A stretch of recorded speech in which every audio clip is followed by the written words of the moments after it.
The OPPO A83 comes at a time with two cameras, where many other smartphones in the lower mid-range segment also come with four cameras.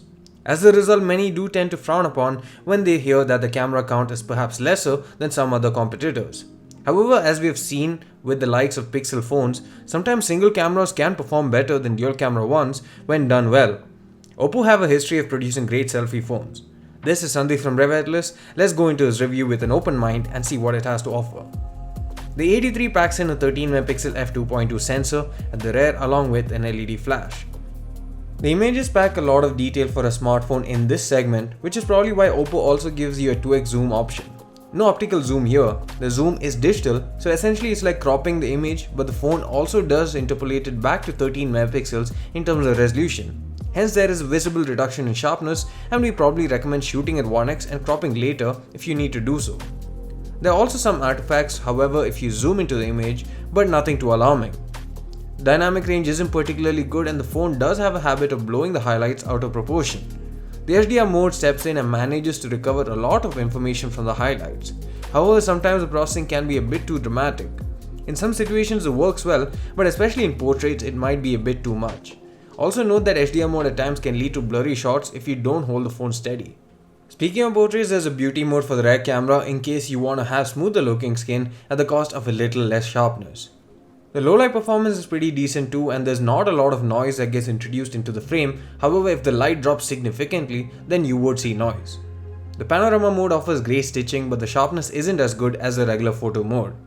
The front facing camera is an 8MP unit with f2.2 aperture. The front camera is definitely more impressive than the rear one. It too captures pretty good detail and the colors are pretty good.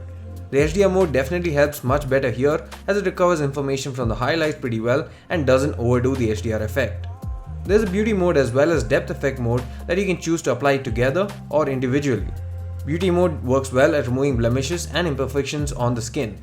The depth effect also works pretty well, but is far from perfect.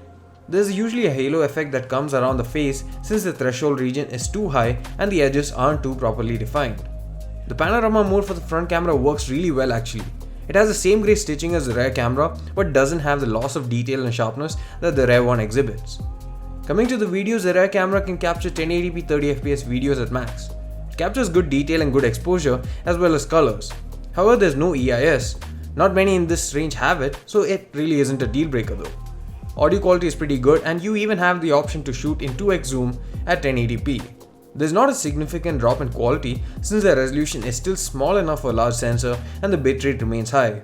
However, since it's cropping in further, the shakes are more apparent, so you'd be better off with a tripod or some sort of stabilizer. Front facing camera too captures 1080p videos, and good ones at that. Good exposure, sharpness, audio, and not too shaky either. So this is the front facing camera of the OPPO A83 taking 1080p video. Let me know what you guys think about the overall sharpness, the detailing, how it's picking up my voice, as well as how the overall exposure is handled, and even how the colors are.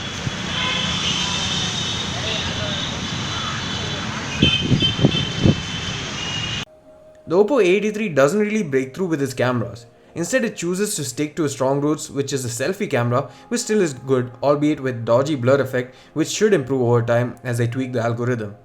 But perhaps the deciding factor shouldn't be the camera alone, and actually the other aspects of the phone, which we will discuss in a full review. Thanks for watching, see you again in the next one.